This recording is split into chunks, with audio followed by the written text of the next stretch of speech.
Ahora vamos a ver aplicaciones clínicas de turbidimetría y nefelometría. ¿Con qué muestras nos permiten trabajar estas técnicas?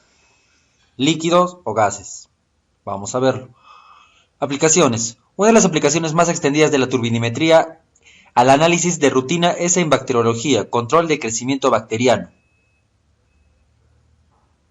También es usada ampliamente en instrumentos automatizados que miden la sensibilidad de antibióticos.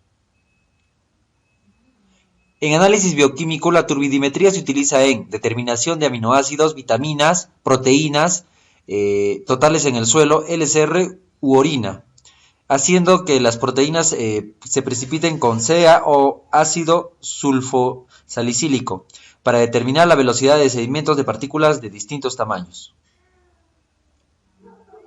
La nefelometría se utiliza en análisis de proteínas, de la determinación de glucógeno, beta y gamma globulinas en suero y plasmas sanguíneos. Otros ejemplos son la determinación de la ribonucleasa y sulfatos en orina.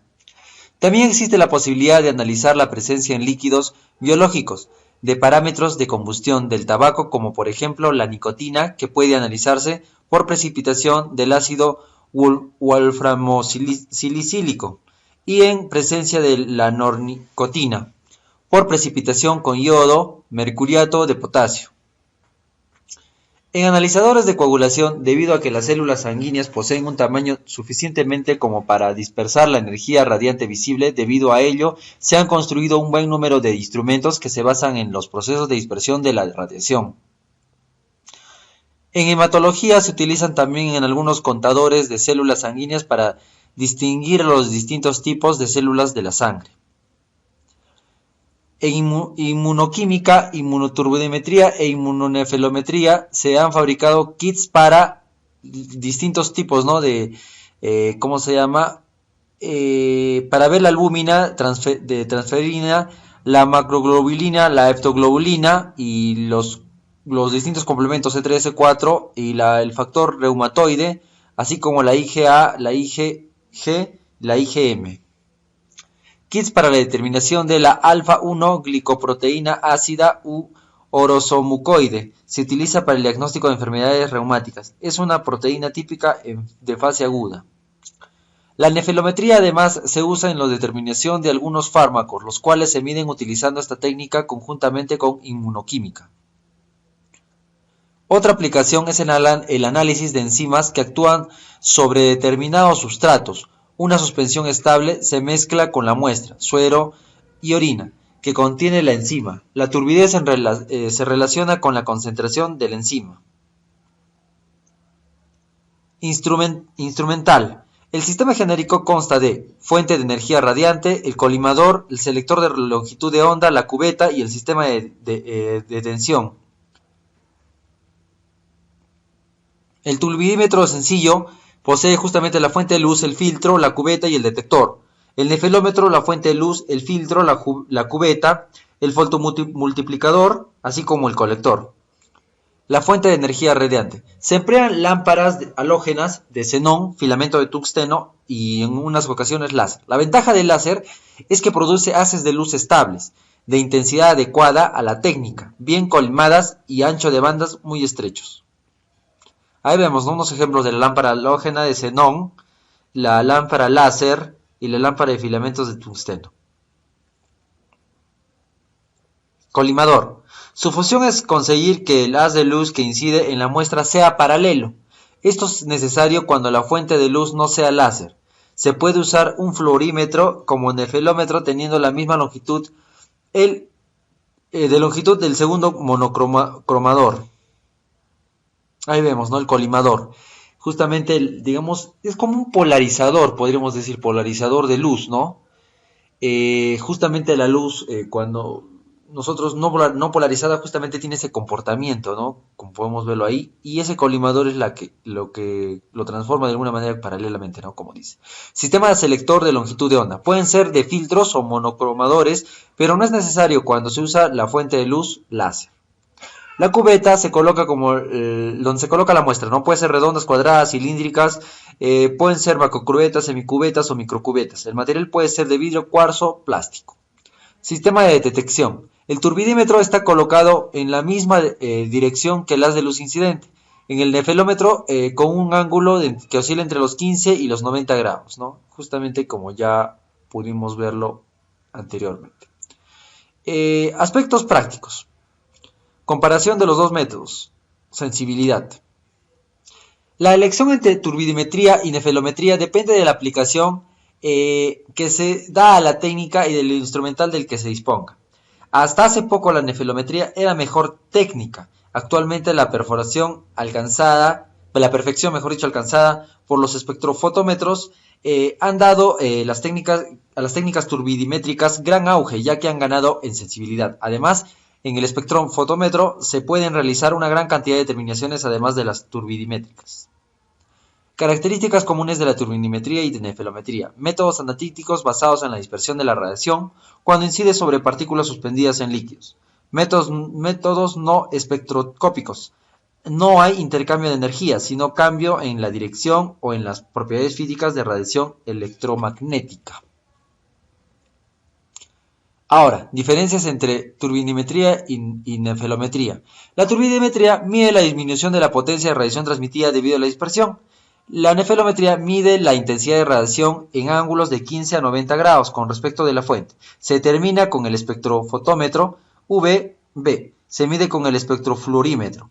Se utiliza en el análisis de soluciones más concentradas, en el caso de la turbidimetría, y en la nefelometría se utiliza en soluciones más diluidas.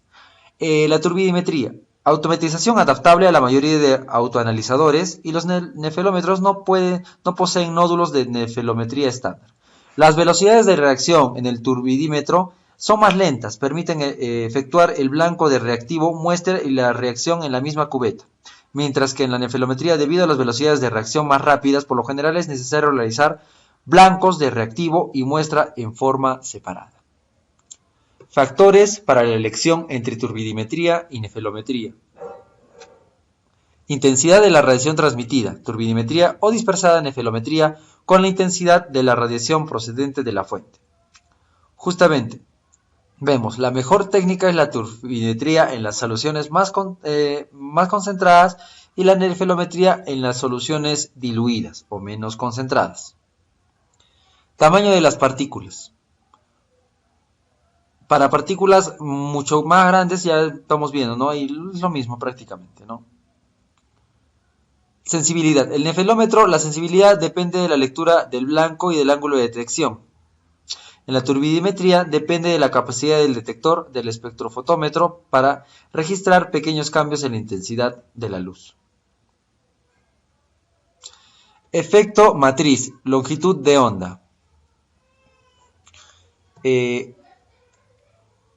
Aquí vemos el efecto matriz. La matriz de un espécimen es, por tanto, el conjunto de todos los componentes, exceptuando el componente a estudiar.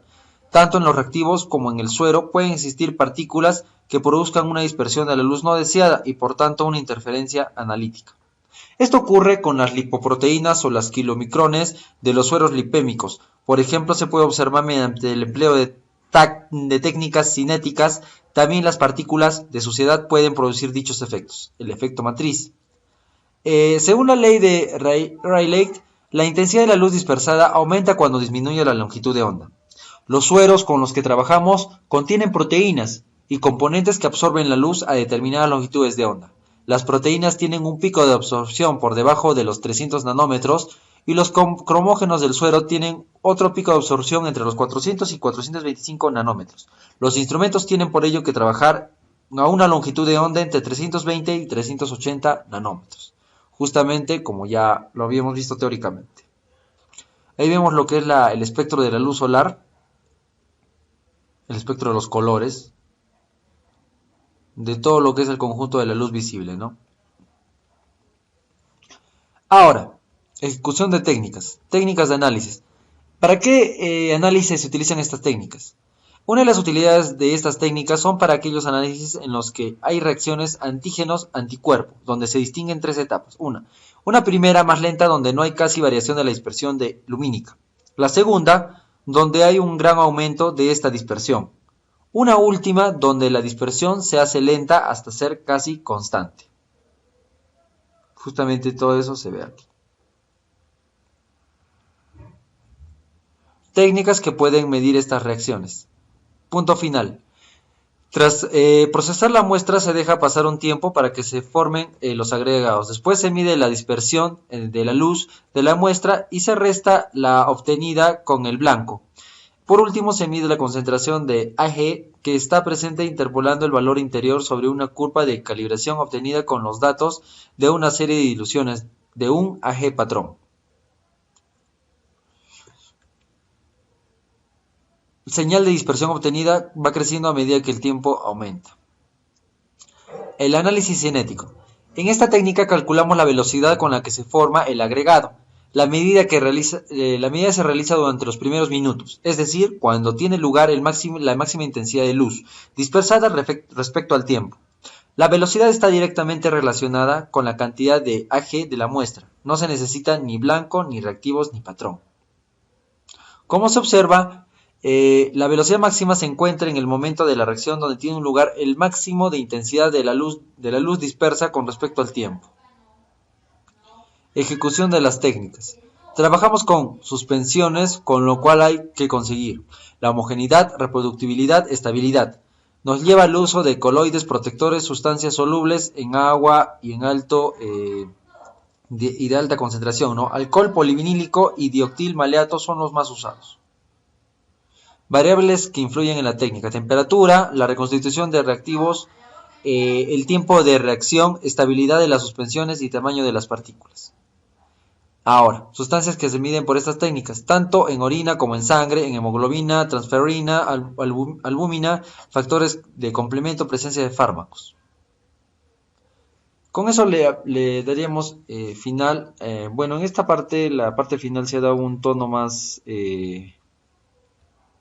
médico, ¿no? Por decirlo así, porque también se utiliza en medicina estos instrumentos, pero en la otra exposición se ha dado una aplicación en lo que es la industria cervecera con los fotómetros que miden justamente la concentración mejor dicho, el grado de turbidez en la cerveza, ya en la cerveza propiamente dicha, porque lo que se quiere obtener como producto final en la cerveza es una cerveza lo más transparente posible, que no cuente con ninguna partícula no deseada, ¿no? Bueno, eso sería todo. Muchas gracias.